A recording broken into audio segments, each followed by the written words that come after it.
Okay, so my name is Rodrigo Padron, and I'm going to have a presentation about awareness of poverty levels in the Valley, specifically in the Valley because we have a unique problem that's not presented in other parts of the country.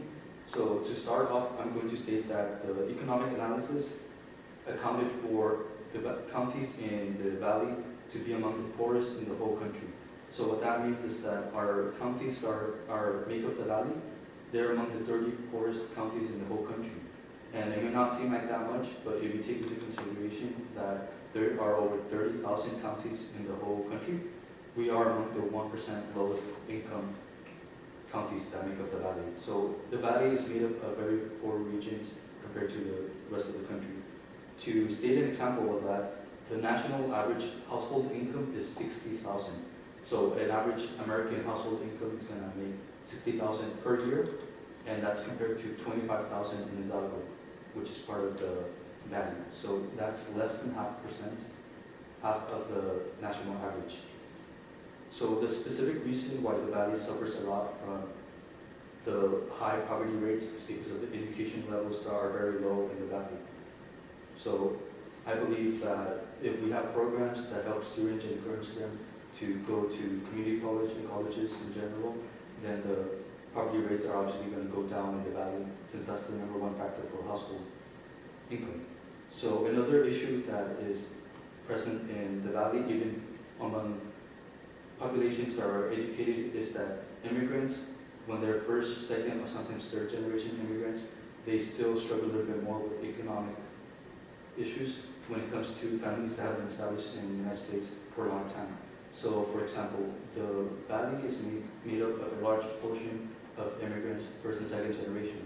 And among the counties that have the highest populations of immigrants, they also have around 55% of poverty among the counties. So that means all the counties along the southern Mexican and American border, they have up to 55% of poverty. That's partially because of more recent immigrants that are coming, and they don't have as strong connections as other established American families. This is according to the Administration Code of Texas. In specific, McAllen, Edinburgh, and Mission are some of the cities along the border that have the lowest incomes. That's according to the U.S. Census.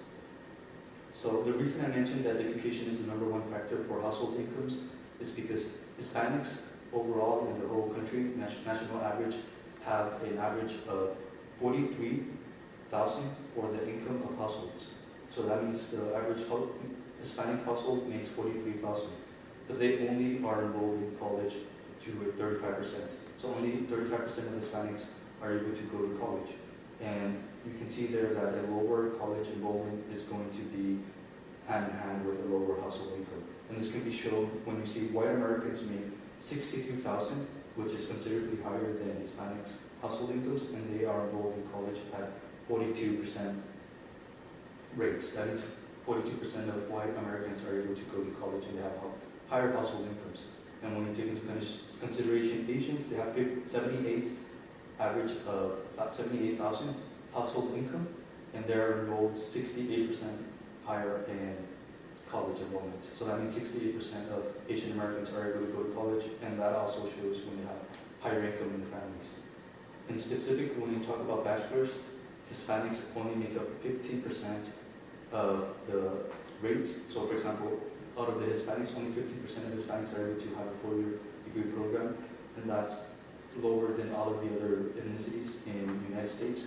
That's lower than white Americans that make 41%, and African Americans make 22%, and Asian Americans make 63%. So they all have higher 4-degree programs enrollment rates. And one of the issues that, even though Hispanics do go to college, they'll be going at a higher rate every year, but the reason they have so low in 4-year programs is because they prefer to go to community college. Since Hispanic families sometimes worry a lot about money, they'd rather not go into debt, and they'd rather go into a program that they can afford or work towards to, and they go to community college. And this can be shown when you see that 50% of Hispanics that go to education beyond high school, 50% go to community college. That's a lot higher than 30 to 36% of other Americans, including Asian Americans, African Americans, and white Americans. This is according to the U.S. Census. And part of why they go to community colleges is because of debt. Hispanics have the lowest debt for student loans because they'd rather not go to college if they don't get into debt. So the solution to the problem of high poverty in the valley is that since there's high poverty rates because of low education rates, we need educational programs that are going to motivate people and help them with resources to go to college and community college so that the average household income for Hispanics can go higher. So Governor Kathleen Blanco said, not everyone educated is poor or rich, but everyone educated has a job, and a job is a way out of poverty. So it is a fundamental solution to poverty to have good education. Thank you.